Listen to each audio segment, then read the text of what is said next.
All right, we should be good. All right. Check if we're appearing. Okay, I we are have it now open in live. front of me too. Hopefully it'll pop up in a moment. Yep, we should be on. Yep, something's popping up. Could also refresh. All right, I'm this just going to page. assume that we're going live because this interface is nothing if not a bit clumsy in terms of knowing when you're actually on and when you're not on. So, welcome everyone to another episode of the Reviewer Roundtable here on today. We're on Passion for Sound. But for those of you that haven't seen us before, that means that we've got joining us today. We've got Brian from Wave Theory, or technically it's Reviews by Wave Theory is the channel. We've got Amos from Currawong, and we've got Cameron from Golden Sound, and of course me, Lachlan from Passion for Sound. If you're not familiar with the channels for the other three that I just mentioned, then there's links in the description down below through to their channels. Please do go over there and subscribe. This is a rotating series that we go through all four channels and share that way.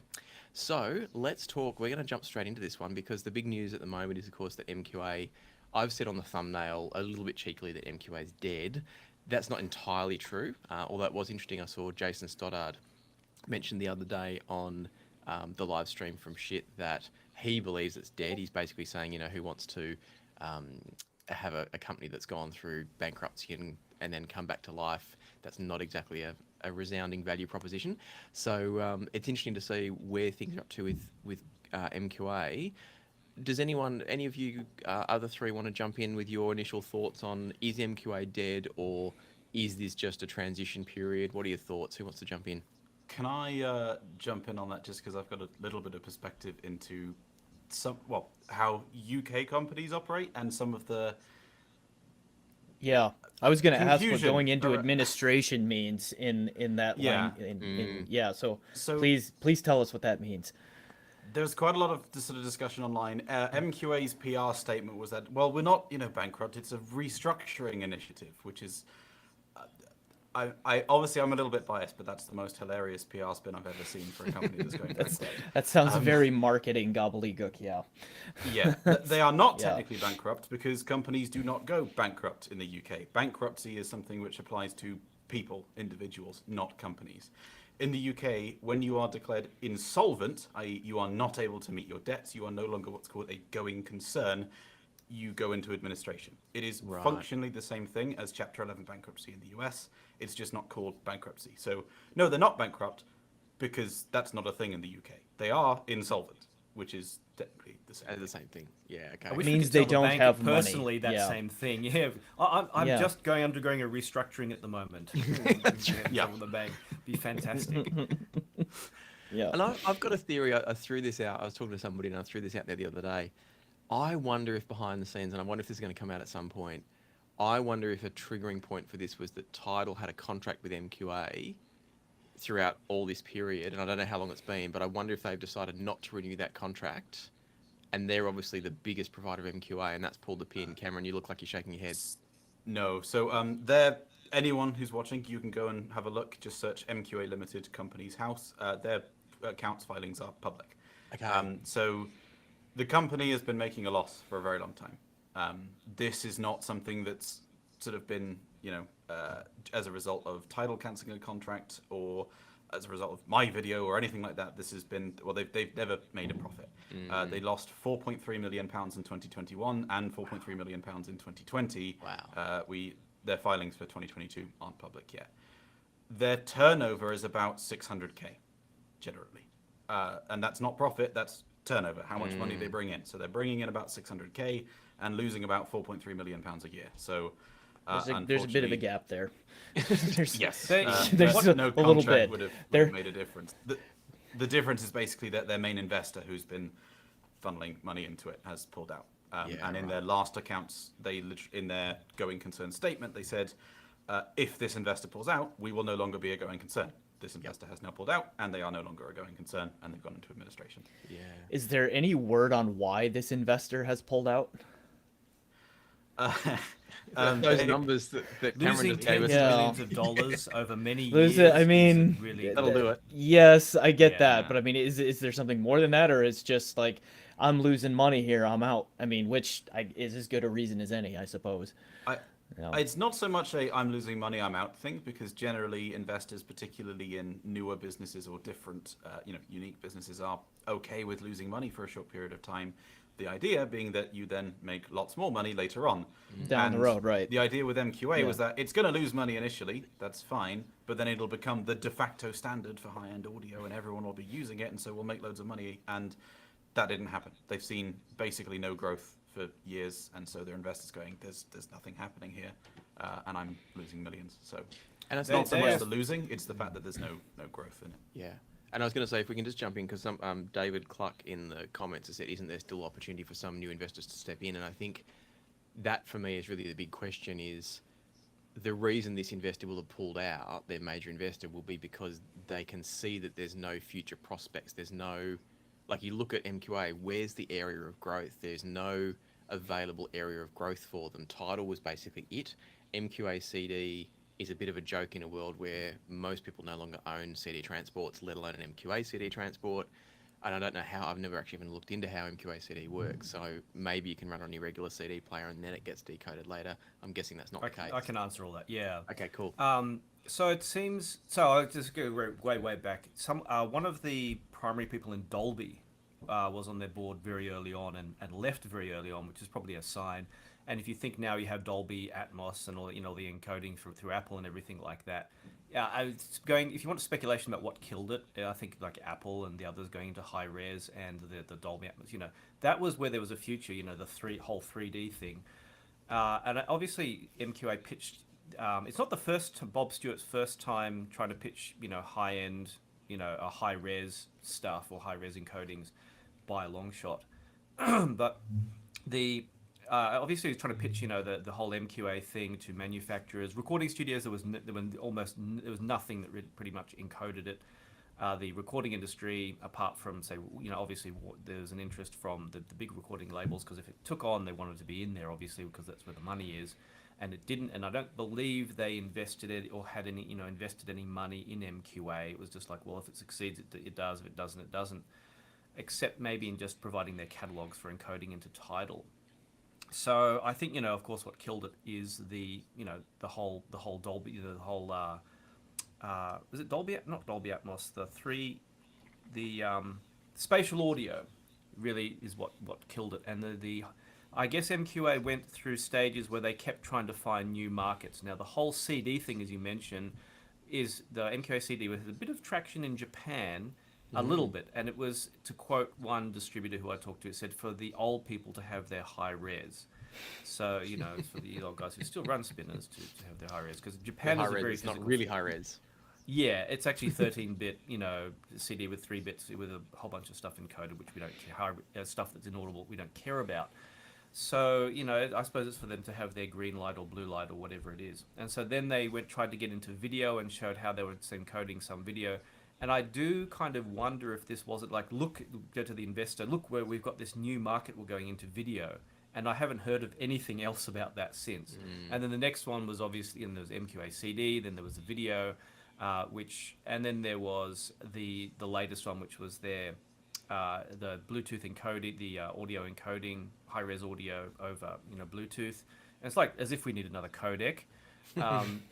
So I mean, Sony has pretty much owned that market, and Qualcomm, and it's like, yeah, there was some kind of discussion about whether they didn't get into the next Bluetooth standard or not, and whether they were blocked from that or what was going on, and I don't know the details, but obviously I'm speculating they kept trying to tell the investors, look, we've got this new market, we're going to make lots of money, and after trying again with something which nobody, high res is really a tiny market overall in music. I mean, most people use Spotify. Even lossless audio is kind of not particularly, it's fairly small. And then you have high res is really tiny, and it had zero traction anywhere. As far as I was heard, they were actually paying some manufacturers to implement it. I think the biggest strongholds seem to be in portable players. In Asia, and having something that sounds different is a big deal apparently in Asia, according to one person I spoke to. So I think that's where it was. It was just had nowhere to go. I say it had to have been sounds different, because like I remember, like, I was a Tidal user for a little bit, and then when Qobuz started, when they were going to launch in the US, which was 2018, something like that. I got in on their beta, and you know, again, this is 2018, 5 years ago, and I remember A being like Tidal and Qobuz, and I know there's the whole thing about can you match the masters and all of that, but even when Tidal wasn't using 16 or wasn't using MQA, it was just at that time straight Redbook 16.44.1 versus Redbook 44.1. Qobuz to me, even on just entry level gear, sounded noticeably better. And it was just all the way back then where I was like, well, once Qobuz gets their library holes filled in a little bit, which was an issue in 2018, but has become less and less so over the years, like they could very well put Tidal out of business. And then when Tidal went all in on MQA, I was just like, oh boy. Um, I don't know, though that's what my ears told me. It just so MQA kind of always struck me as like a 2015 solution to a 2005 problem. Like the whole concept behind it of let's find a way to do lossless and high res audio in a more compressed form so that we can save bandwidth and storage space made sense in the like mid 2000s when broadband was like, you know, 3 to 5 megabit per second download. But then by the middle 2010s, when most broadband was, you know, like 25 megabit per second plus, and storage space is cheap, it made less and less sense to do all of that folding, unfolding, frankly, kind of gimmicky sounding stuff that MQA was doing. I think. I feel like early on, the first sort of exposure I had to MQA, I think subjectively there's some spatial stuff that's actually quite enjoyable. Like it does, through whatever techniques the filtering produces, it does create, I think, a better sense of soundstage. Not saying it's more natural, but it's interesting, and it probably goes back to what you were saying, Amos, about this sort of sounds different thing. I liked it the first few times I heard it. I was like, oh, this is actually really cool. I like what I'm hearing.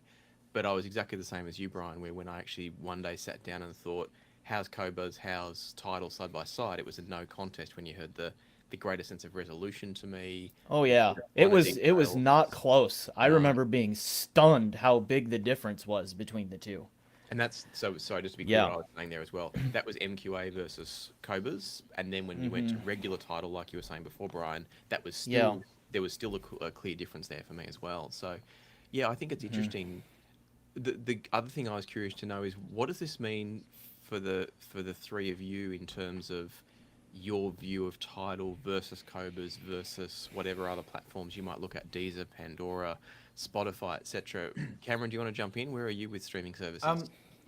I'm really frustrated with streaming services generally because there is not a single one that is just ideal in all ways. Qobuz has some library issues. Tidal has or doesn't have lossless files available for a lot of its music because if you don't know, anything with the master badge, you cannot stream that lossless. Even if you are on the hi-fi tier and you don't have your quality settings to master, it streams you the MQA file, it just removes the MQA flagging, but it's actually still exactly the same file. You can't stream lossless. So they have said that they're going to add high-res content, native high-res content to Tidal, but then they didn't answer the question of what about the Redbook stuff that is not actually lossless Redbook. Deezer, they've got lossless files, but they don't have a bit perfect output, and they say they're not interested in adding one, so you can't play them losslessly.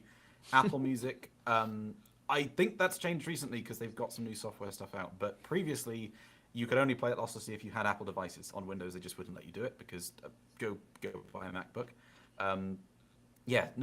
All of them had small problems, and Amazon's UI is terrible, and their output isn't always a bit perfect. So it's just there was none very nicely.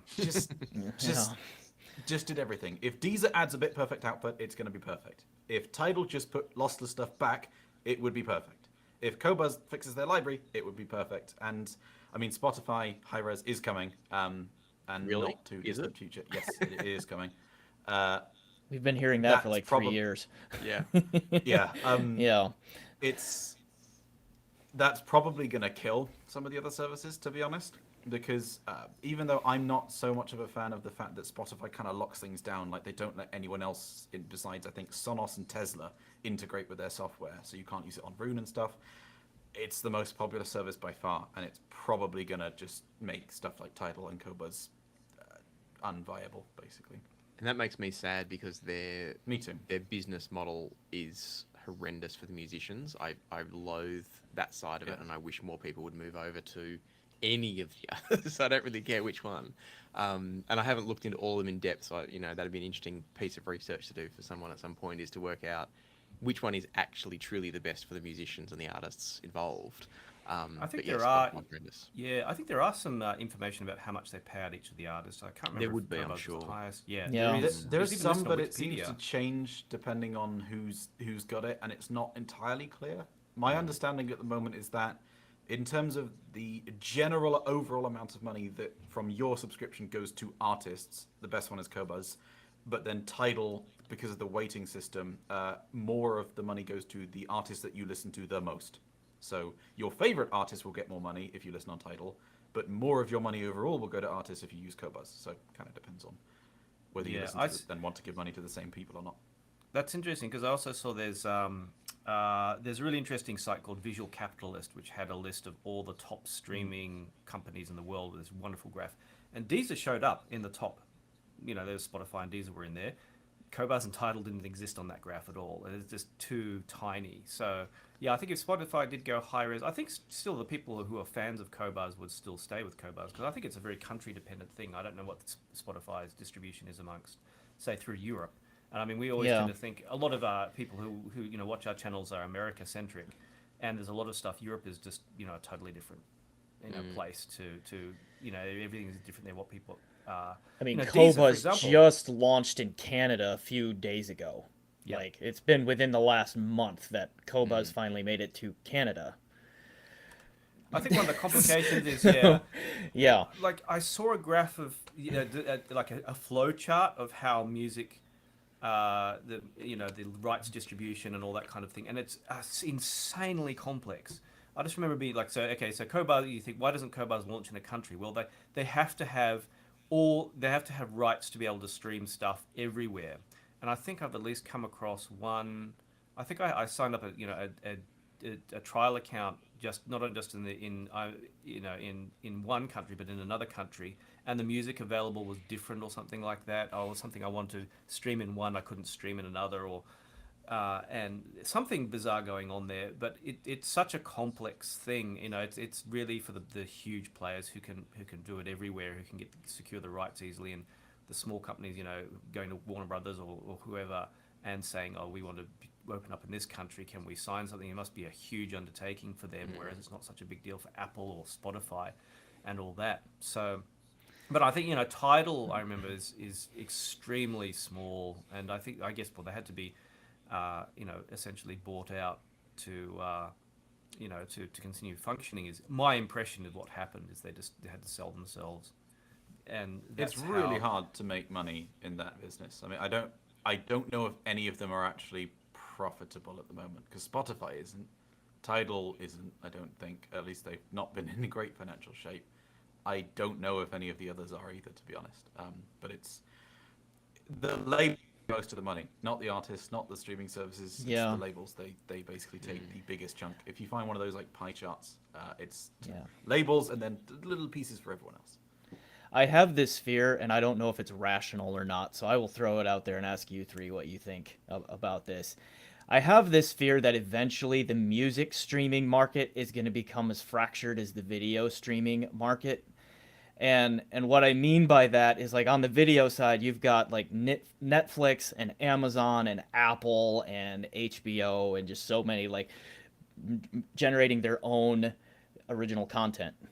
Like, are the streaming services and the big ones, like Spotify is backed by Google, and then Amazon and Apple, of course, are Amazon and Apple. So you're talking like nearly limitless resources here. Are they going to start doing exclusive streaming deals? Are they going to start becoming the new record labels at some point and start dividing up the content and all of that? Like, that's a fear that I have. Like, I mean, just like video is, right? Like, if you cut the cord for cable TV and then you subscribe to Netflix and Amazon and HBO, just like all of these things, Hulu, just on down the line, like you're essentially paying a cable bill's worth of money for content all over again.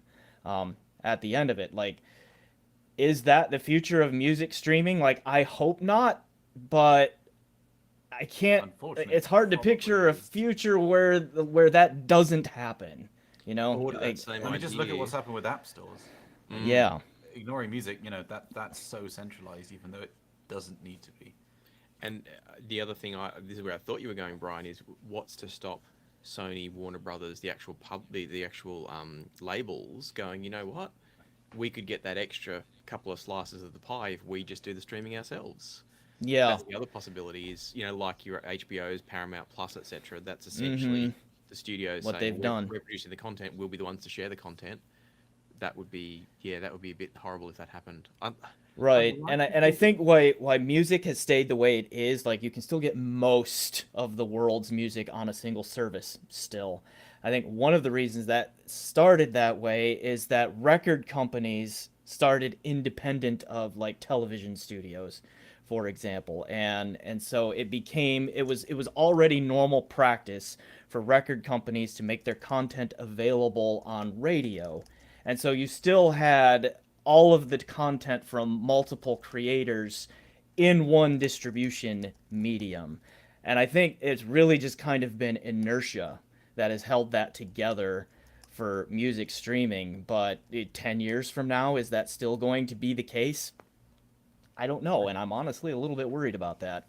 Yeah, I think the thing that's gonna hopefully prevent that is if you think about video streaming, people want to watch a show, a series, a movie, and then obviously there's a little bit of flow over here with listening to an album or a particular artist, but I think the sheer range of music content available will help to prevent it from becoming studio or label centric. I'd hope, um, because I don't know, for me at least when I think about it, I don't go, oh, today I just want to listen to, you know, album or artist X. I'm more a Yeah. case of I'm going to listen to that, then I'm going to listen to that, then I'm going to listen to that, or I might shuffle a whole bunch of stuff in a playlist. And I Yep. think Same. I think that will help to prevent it because if people are listening track by track, which I think many people do these days, that's going to be prohibitive to having a studio or a label just say you can only listen to Taylor Swift on our platform. And she's probably a bad example because she's wonderfully good at being independent and breaking the rules, which I think is fantastic. But let's say it's Kanye. You can only listen to Kanye on our platform. That's not going to work for people that go, well, I actually only want 3 of the Kanye tracks because then I want to jump over and listen to 5 other different artists and their tracks as well. So hopefully that'll prevent it. But I'm just spitballing here. I've got no idea. Yeah, Of course. there's ironically, there was the whole thing. I mean, if you're coming back to MQA, that was the whole thing about that. Is that to get the best out of our music, you have to listen on MQA approved gear, which was almost that kind of thing. And consumer people don't really like the idea of that. Obviously, people didn't know the details about it, but a lot of people are against being kind of. There's a lot of pushback against being wedged into platforms, Apple and Google and all that. I mean, the pushback against, the closed wall and all that kind of thing. But if I want to, I don't know if we want to continue this particular discussion. Should we go on to the other topic, which we were going to talk about, which is new gear or new audio gear versus old audio gear? Because the MQA was Right. kind of the new kid on the block, which was the hype train and all that, and it turned out to be Yeah. yeah, a little bit of trickery going on in there. Yeah, And I mean, I think streaming music in general is a good segue into that because that's a new-ish thing still in audiophile circles and all of that. Like, we didn't have music streaming before the year 2000 in particular, for example. So, anyway, sorry, I cut you off. Go ahead. I was going to say, no, Amos. that's a very good point. Yeah. I originally, so to do for the benefit of the viewers, when we're thinking up of a topic, something that had come to mind was, one of my late friends, Tim DeParavicini. Now, probably most people won't have heard of him. He was a very famous amp designer. He had lived an amazing life in many different countries. He used to work for Luxman. He produced some of their amps. He was the kind of guy you start talking to him and you couldn't get away from for hours. He'd sit for 4 hours and hours continuously telling you stuff and showing you amazing guy, and unfortunately passed away a few years ago. and he would have been near a neighbor of mine because his wife is Japanese, and it's EAR Yoshino is the company, and he made one of the most amazing headphone amplifiers I've ever tried. And it was many years ago he made this design. It was actually for studios primarily, so that they could have a really good headphone amp. But it just makes any headphones you plug into it sound absolutely amazing. And even though it's not a new design at all, I mean, this is back when you etched circuit boards manually, kind of era of old. It still today is a really fantastic amp, and it was one of the things that prompted me to think, is we have all these new products coming out, and they're hyped, and in both the kind of the analog realm and the digital realm. And I thought about, how much progress have we really made in technology, and how much is just kind of, rehashing the same thing. And I think there's a mix, and I think it was a good topic to bring up because it comes up occasionally, but it's not one that gets talked about quite so much. So rather than just, I don't know if I should just continue on with my thoughts, or does anyone, the other guy, do you all I'll have a throw thought in about one that? thing which we actually chatted about briefly when we were sort of talking about this topic originally as an idea to chat on the roundtable about, which is, I think the thing that has stood out to me the most is that miniaturization side of things. So my initial take on the question of, are things actually better, or is it just some of it a bit hypey? And that's probably too strong, but where we're heading, hopefully.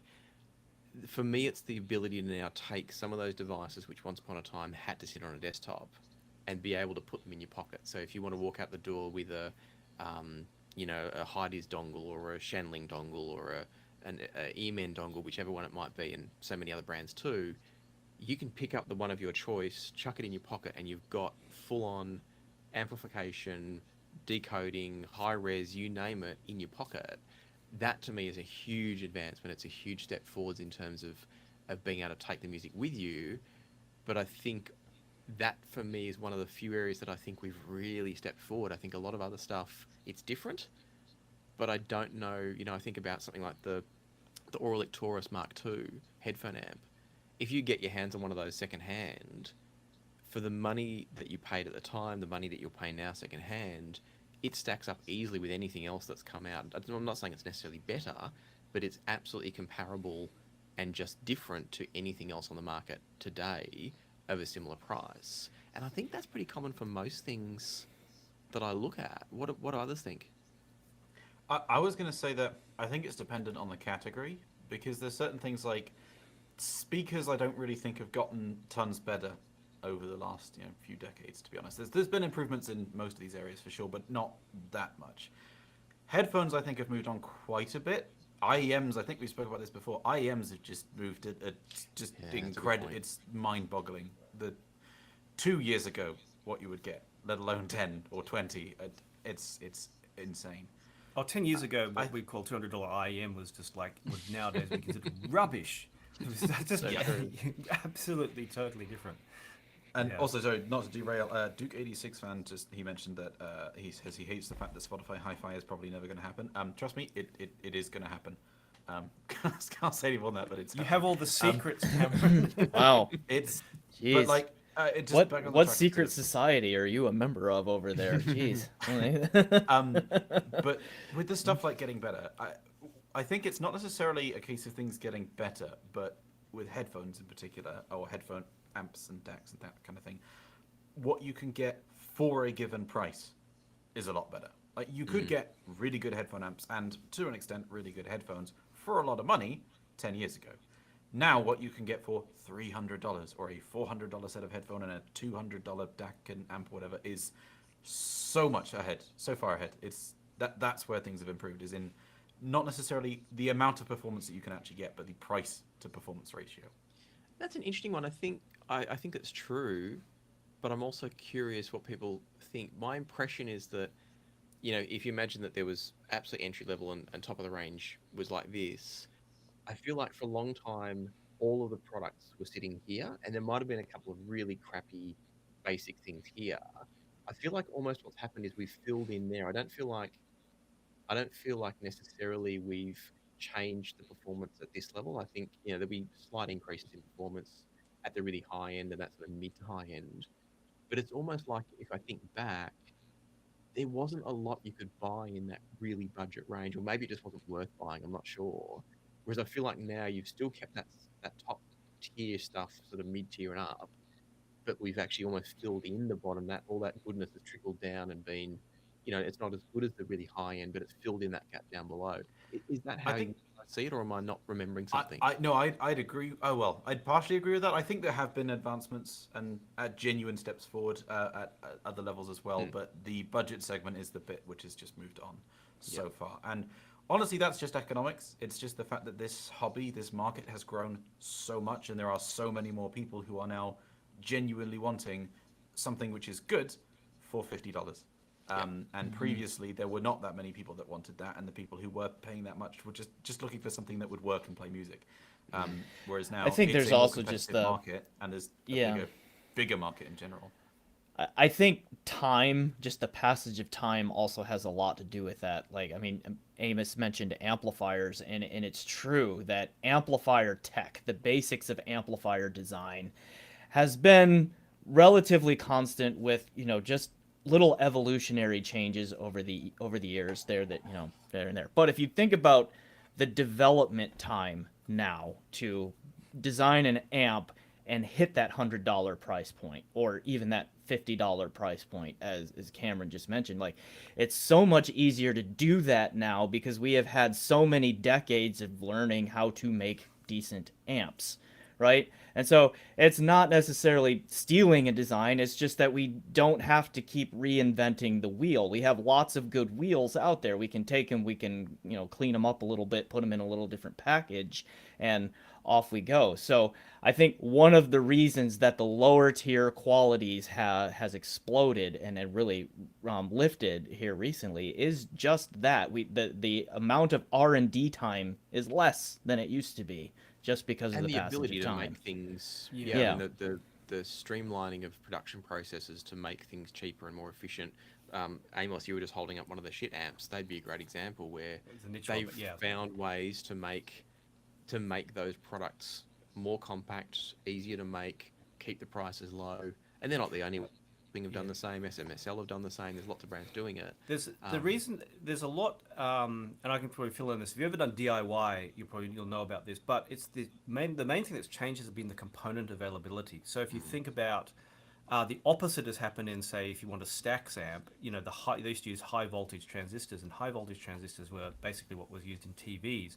And as the focus in the industry globally, not just audio, but it generally moved towards lower power, smaller components, that meant the components available, like transistors especially, and transistors being the biggest selling thing in the world since they're used in computers as well, all became smaller. And so you might have, like, if you're building an amplifier, and this is actually the niche thing is an example of this might have been the actual Magni. But it was impossible for it to be the actual Magni because I believe it was the transistors were not available in sufficient quantity for this to be mass produced, and it's the nicest sounding by far. So it's become like a niche, just a limited availability. It's it's an interesting product to talk about in terms of sales and marketing. But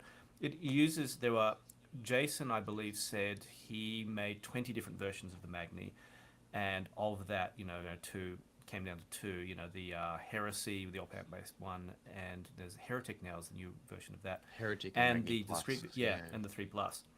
So this one they couldn't produce, and it was just because of CT, who on his name online. He came up. Well, came up with the idea with Shit Audio to do this. Is his business niche audio, just of one-off designs kind of thing, and they're periodically available as the transistors become available. But it's one of the factors. It's not just people think, oh, why don't you design an amp this way, or why don't you design a product that way? They have to go into the huge markets like Mouser and they're like this huge online shopping market where they have millions of products, and you have a bill of materials of what you want to build the amp with, and you have to select the components that match the specifications. Everything from size to accuracy to temperature tolerance. And then if you have one that's not available, well, you can't make the product, and you have dozens of components in these things.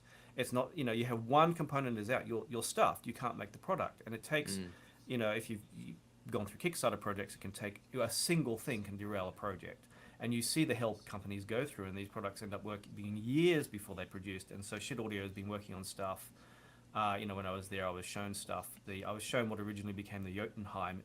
Years I think it was at least a year before it appeared, and just what they have to go through with components, and the availability now is obviously smaller transistors, lower power, all that kind of thing, and that has driven a lot of the ability to the fun where everything's sitting on my desk, do things like these, crazy high-end portable players with amazing amplification circuits that use relatively minimal power and all can drive larger, full-sized headphones. Whereas the idea of something portable driving full-sized headphones was kind of still compared to desktop, not so great.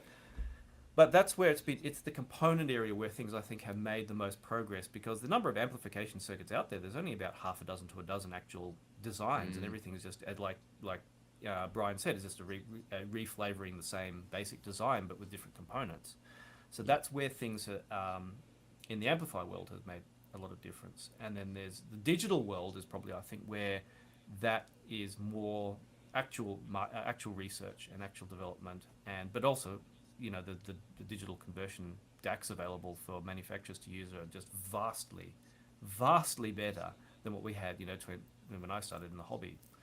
So I don't know if anyone wants to move on talking about the digital. I was just going to say that it's interesting you talk about the sort of rehashing the same recipe thing, because for amplifiers, to a certain extent that is kind of true. There's only so many basic topologies in which you can make an amplifier, and whilst there's lots of different designs and genuine R&D which has gone into lots of different ones, but it's all kind of a similar thing when you really boil it down to the building blocks. Whereas with DACs, the interesting thing is that, particularly with the advent of Delta Sigma DACs, which is now most DACs, there are so many different ways in which you can do it, and so many ways in which you can do the individual stages inside them. And so that's something which genuinely does take a lot more R&D and a lot more know-how in a lot of cases for companies to do, because you actually have to do things yourself. You can't borrow stuff from other people generally.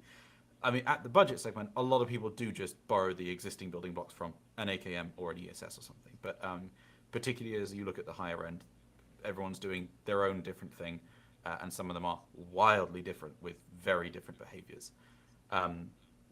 But yeah, that's something where also there's just been a lot of improvement, I think, where amplifiers haven't necessarily gotten overall better, but at the budget segment, things like just existing mean that companies like SMSL and Topping can make what are actually quite simple designs. There's not a huge amount of R&D really that's gone into them, but it's great that those kind of things are available to people. I can't remember what I was saying about the DAC thing now. The digital, digital improvements. Oh yeah, sorry. I think. But with DACs, there's genuinely quite a lot of changes and improvements that have been made, and it's also interesting that a lot of companies seem to hyper focus on individual particular bits, and there's not that many companies which kind of try and tackle lots of different areas at once. So everyone's kind of got their own view on how to do things, but then it makes the market more varied. So I guess in its own way. I'm conscious of not rehashing the same ground we've trodden before, but the question I guess I have from this is, does it actually result in better listening and enjoyment experiences? Like, when we put them side by side, you can go, yes, this DAC from 2 years ago is not quite as good as this DAC from today. But do the three of you feel like it actually improves the enjoyment? Like, if I was to just give you the one from 2 or 3 years ago, do you think, and even if let's go more extreme than that and go right back to an original Philips TDA 1541 type DAC, and I'm talking original, not someone reusing those chips now, would you still enjoy the music as much, do you reckon? I've got an answer to this one, which is that I personally, and I've spoken to a few people about the same thing just whilst chatting and stuff, and it seems to be somewhat common, I don't know, universal, but I am perfectly happy with something until the moment you hear something better, and then you go, oh, fuck. Now, when you go back to the old thing, now all you can hear is the stuff that's not there. That's the problem. Until that moment, you're perfectly happy. And if nothing moved or advanced any further, you would be perfectly happy forever. But then as soon as you do hear something, sometimes it's not even necessarily better, but it's just different. I mean, like going back to DACs, it's quite interesting if you just look at sort of people who've been in the hobby for a while, how they just all go through lots of different products, not necessarily in any particular order or upgrades or anything, but just chasing different things, because when you swap to something else, everything's jumping out at you that's different, and that can be quite enjoyable. And then you listen to it, and then you hear something else and go, oh, but that's doing that particular thing better, so now I got to go and listen to that. That's the challenge, is you're fine until you hear the next best thing, and then you can't ignore what's missing from the old thing. Yeah, that's nicely put. What about you, Amos? There were a couple of thoughts because I've been playing around lately. For example, I have the old Hugo, the original Hugo here, and I was playing around with HQ Player, which is arguably the best upsampling software available, and it was interesting just running this at the highest res you can with upsampling. It just changed, transformed its character. I did a really funny one. I was going to do a whole video on this. I got it's probably floating around here. No, I've got a multi bit there. I've got another Modi floating around on the shelf. I got the Modi, just the standard, aka it was at 4490 based one. Now to give some background, the AKM DACs apparently, like the output stage of all of the 4490, 93, 97, 99, going from the low end to the high end, are apparently all the same, but the difference is the amount of processing power and the digital filtering quality and all that kind of thing as you go up the range. So RMI, at least, is one company that takes one of these basic DACs and they use only the output stage or the final conversion, and they use an FPGA to do the digital filtering, which apparently works really well. So I thought, for fun, what would happen if I try and input, HQ Player or the M scaler actually into and I did an A/B comparison as much as I could to just how the DAC sounded normally and what happened if I used the M scale with it, and the difference was actually quite substantial. And also with HQ Player and the original Hugo, it was like, oh, okay, there's a jump up there. And I think that's one of the things that has made a huge difference with DACs is the amount of processing power, because old DACs like the TDA series and all that, it was just the digital to analog converter chip. There was no filtering on the chip. You'd actually get a third-party filter, Pacific Microsonics or Cirrus Logic had them. They're still made actually, but AKM and others still have them. And there were separate chips inside the DAC, and the quality of that chip decided how good the processing was. And you can actually, in some DACs, you can still switch them around. Old DACs, you can still switch them around. But now the chip with the filtering and the DAC are all one unit, and so you can with some of them you can switch them to bypass that and use external filtering, and that's where you can make, because we have much better processing power available compared to say 15 years ago even. They have changed that now.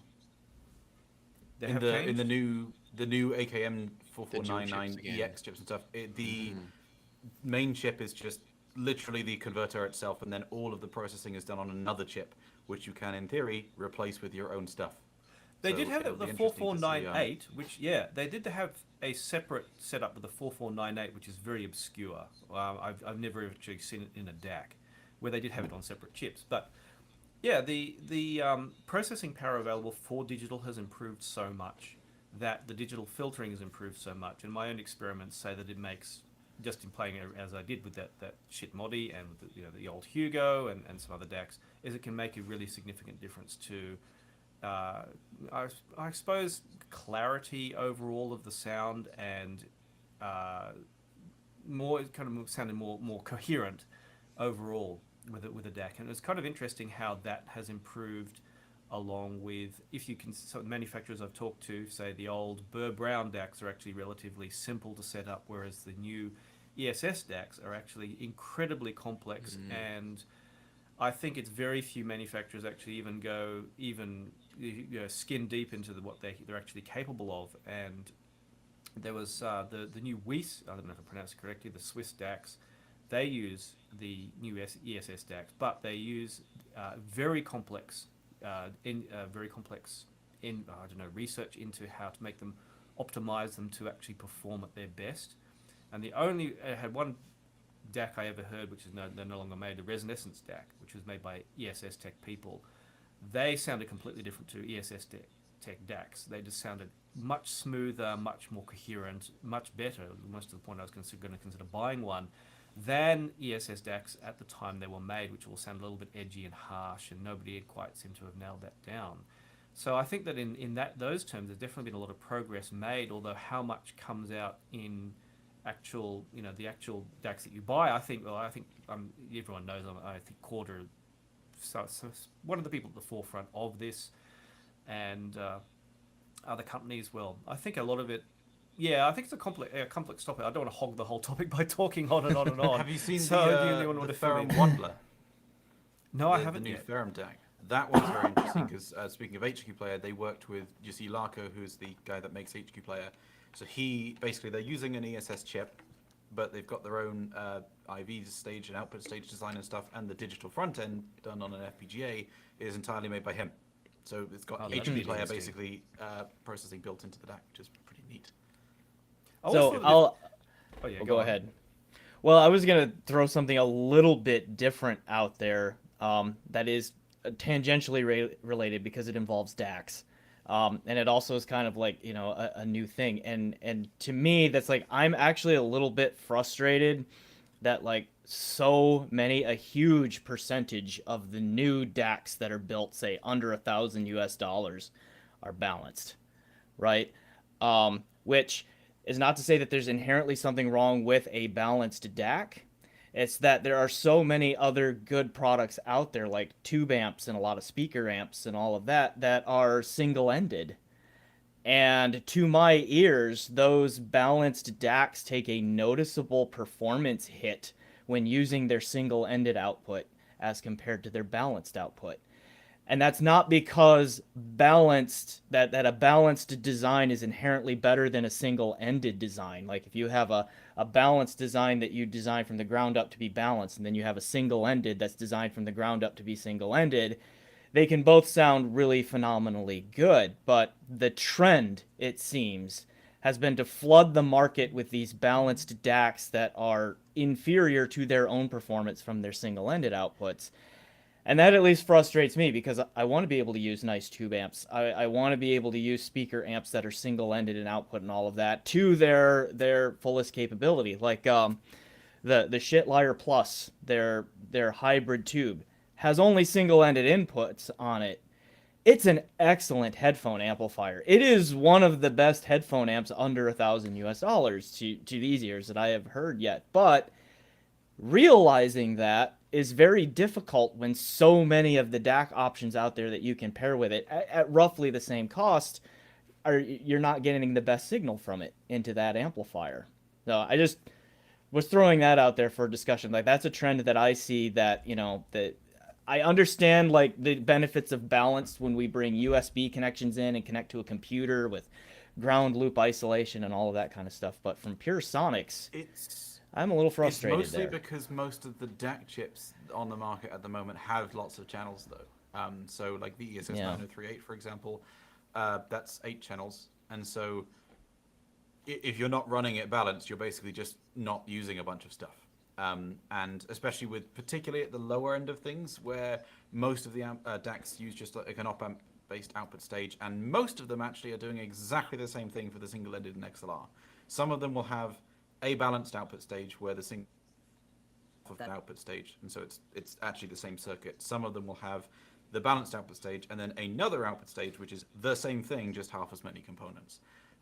But actually, the whole thing is the same thing the whole way through. So any audible difference isn't because they're optimizing for one or the other. It's just because there might be some components there which are cancelled out inherently by balance, and so it's not something you could overcome by going single-ended or designing it differently single-ended. So I don't think that's going to change, mostly just because if you have most of these chips being 8 channels or 4 channels at least, then almost no one's going to just leave 2 of those channels not used. I think I'm similar to you, Brian, that I'm not a fan of the trend, but I think I look at it a little bit differently in the sense that I think some of what's going on is what you just said, Cameron. It's the fact that the chips are inherently kind of set up to be balanced. I think on top of that, there's a feeling in the market that people expect balance because balanced is better, apparently. Mm-hmm. And so I think a lot of the manufacturers are going, well, if I don't put balanced on it, people won't buy it. And I think that's true. As much as I don't agree with just that, won't sell as many if they don't have that's balance. right. It's just the marketing side of things. And then on top of that, a lot of these companies are also making balanced amps to actually go with it. They're the same form factor and everything. So there's that. But I'm with you, Brian, in the sense that I've got more single-ended amps than I do balanced amps. And it drives me nuts because I actually have to end up having a different DAC for every single amp because the only DAC that I have with a pair of RCA outputs is the shit Yggdrasil. So Yeah. two pairs, I should say, of RCA outputs. Everything else just gives me one. So I'm like, I've either got to split that and hope that I'm not dropping the resistance too low on the output of the DAC, Right. Mess with or your impedance matching. Yeah. that's it. Or I've got Yeah. to go with a different DAC for every single one, and that means I've then got to have all sorts of DACs running off a DDC or off my computer from multiple USB outputs. It Right. just gets pretty messy. So, yeah, I think it's an interesting situation we're in that we're kind of maybe we're unique as well. As I say this, I don't know if the average listener and viewer, in the case of watching this video, I don't know if many of them are in the situation that we're in, where we've got 4 or 5 different amps sometimes that we're playing with, we're reviewing, maybe we just have because we like them.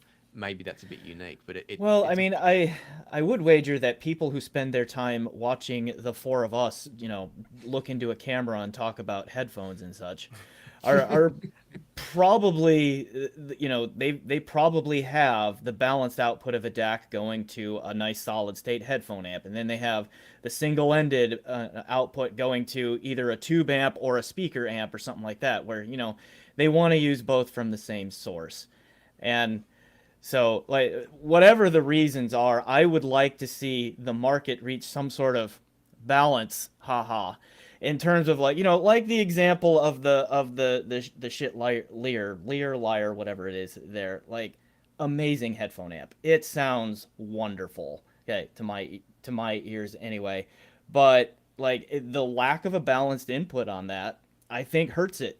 Probably leaves sales on the table, because like even from the Bifrost 2, same company, there is a performance hit going from balanced to single-ended. And so from their own product line, they're not getting it the best signal that they can get it, and it deserves it. And so that frustrates me.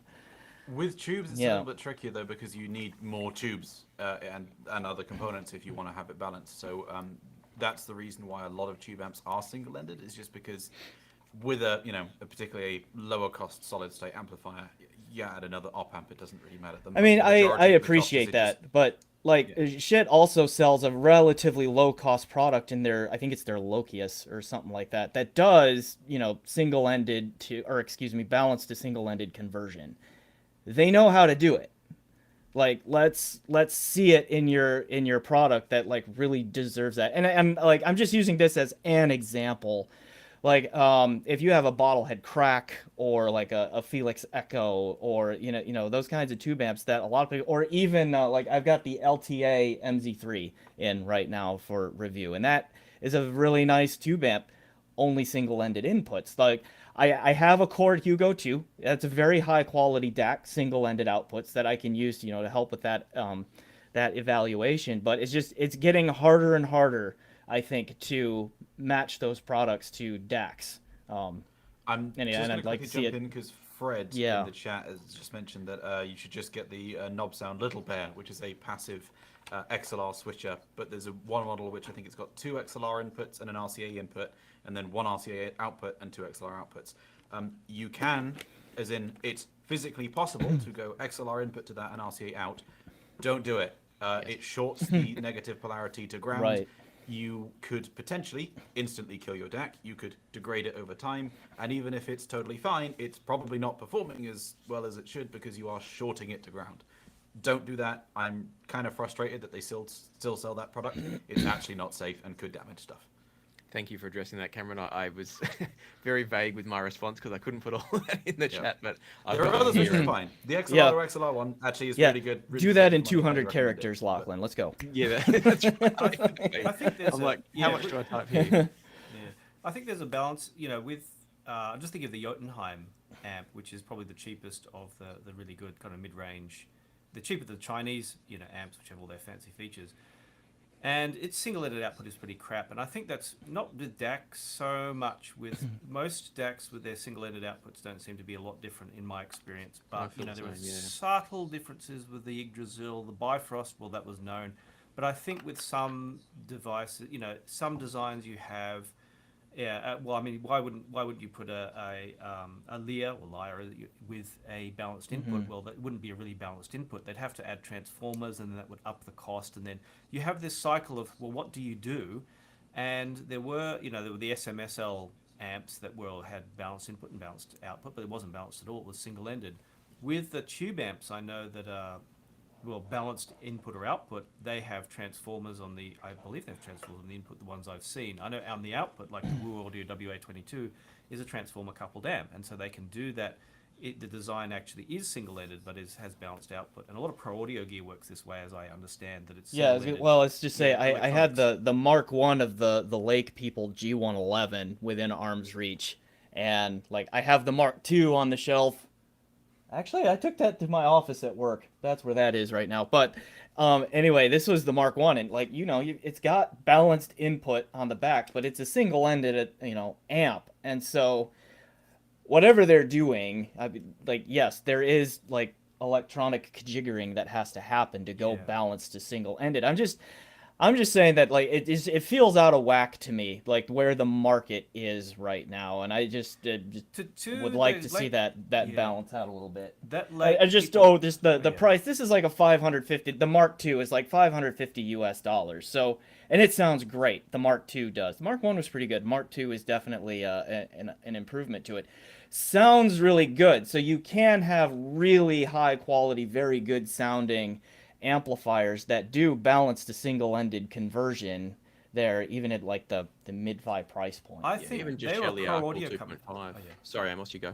Oh yeah. No, the Lake People were. They have two company names, and then one of them was for Pro Audio stuff, and I think that may have been guided by Pro Audio, where you do have, like even when I was talking about I think even the Tim DeParavicini's amp has balanced inputs, but it has a conversion. I don't know what it converts with, but I think that a lot of that was Pro Audio, or came from Pro Audio, Yeah. where you have balanced everything connects up with balance. So that was probably the origin of that. And the output for your headphones they just use would be single-ended. There wasn't a care about balanced or single-ended.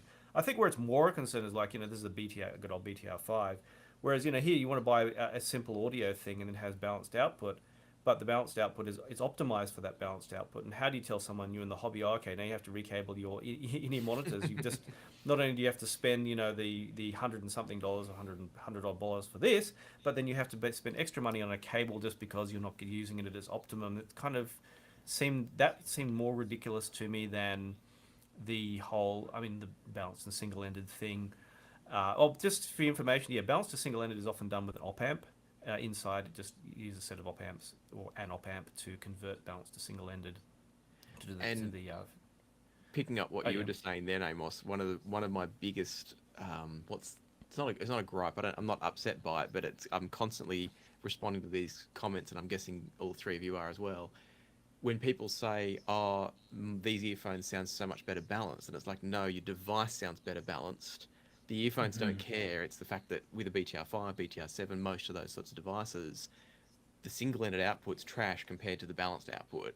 And so people plug into that and they go, oh, if I want to hear these at their best, I've always got to go balanced. No, you've just got to get a device where the output is optimized to whatever you're plugging into, whether it's single-ended or balanced. There's this kind of accidental perception being created that certain earphones and headphones need to be driven balanced to sound better. Yep. I think we even came up with we talked about it before, and yet I think that it affects a lot of these small devices is that hype around balance. I mean, it's like you go to people, well, okay, is the balanced output of this going to sound better than the single-ended output of say my one of my big amps here? I mean, you have to start going, at what point would it actually make a difference? And you go, yeah, people think you have to think about it. They realize, oh, well, maybe you're not going to have some, just because this is balanced, it's not going to beat some of the the better gear I have here, which is single-ended. It's just not going to happen. It has nothing to do with being balanced at all, but yeah, as you said, the particular design. So I think that's one of the things where obviously that's where marketing and hype has kind of pushed the market in one direction, and I think maybe I don't know, sometimes I wonder if it's inhibited progress in some ways, because the having features when you have to add more circuitry, well, it's maybe not so much with an op amp where you don't need to have a lot more circuitry to get balanced output from something like this, but having something where you have to have double the circuitry, or there has especially if it's not something expensive, you think, well, is something else being compromised at the same time that they've added this this extra thing? If they have to spend money on a fancier case, Does that mean something else in the electronics has been compromised? If they've added a new fancy feature, MQA being a good example, does that mean that where's the money going into the design if they're spending more on having this particular hyped feature? And I think that's one of my main gripes, is that people don't think about those things and what it actually means inside. And yeah, anyway, that's my thought. I don't know if you guys have any. We're at 1 hour, so I don't know if you guys have any more thoughts on that. And I wanted to throw a curveball in before we wrap up, but Cameron, you go first. I was just going to say, I think that's quite a good point, and a way to sort of round things off is that there are a lot of things which people will be demanding, even if they don't necessarily know why they're wanting it, but just everyone's kind of hyped around something. It might be balanced, it might be MQA, and regardless of whether or not the manufacturer themselves thinks it's a good plan to do, they'll be forced to do it. I mean, Shit Audio, we're talking about them, that's a good example with things like that. Well, the reason that they called some of their products the Heretic or Heresy editions is because they don't think it should be done like that. They didn't want to do that. But they kind of have to, because everyone's going, oh, but it's not got 123 dB cyanide, so why would I buy it? And they can go, well, because this sounds better. But if you want us to slap 2 op amps on a PCB and sell it to you, then fine, here you go.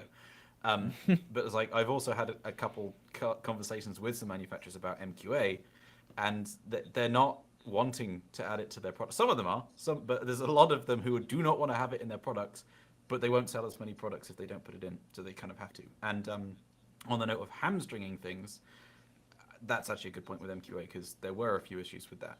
One of the problems being that a lot of products with MQA would not be able to change DAC filters, because MQA would strongly suggest that they use the MQA filter for everything, regardless of whether or not it was MQA or just regular PCM. And there was also the reconstruction filter anyway. Yeah, if the MQA filter only cut in for MQA music, you get cut dropouts. Yeah, the MQA would have to be detected first as the music started playing, and then it would have to switch filters. So manufacturers were actually sending versions of their product to MQA for approval, which had it only using the MQA filter, but their actual product didn't do that. It would actually switch, and so you. Oh, so there was quite a lot which did though. I mean, like the topping D90SE, for example. If you use the other inputs, it's fine. But if you use USB input, it has one filter, the MQA filter. The filter options actually do nothing. Aaron L says he joined late. What's the synopsis on why MQA is dead? If you bring in 500,000 a year and lose 4.3 million a year, your company won't last very long. Especially if your directors pay themselves more than the company takes in a year. Yes, that was happening for a while. And I reckon that's a nice way to close off. I'm gonna hold my my conundrum question for you for next time around. I think I'll put it in our private Discord chat so we don't forget to ask it to start the next one. But I reckon let's call it a stream there. Now, Amos, someone's asked how you're going to derail things. You haven't given us something. Oh yeah, really inappropriate on this call. Something really inappropriate. Oh, I posted something in chat. I was calling MQA, like we can think of the different acronyms as mastering quality my ass. So that was. There you go. That'll do. I've done my inappropriate comment for the day. Maybe you can save up and give us 2 next time around. How's that? Yeah. All right, so I think let's call it a wrap there. Thanks everyone. First of all, thanks everyone for watching and commenting and being a part of it. Thank you to Brian from Wave Theory, Amos from Karawong, and Cameron from Golden Sound. As a reminder, links in the description below. Go check out their channels. Make sure you subscribe, and we'll see you all again in about a month or so when we convene for another one of these chats. See you all again. See you, everyone. Thanks everyone.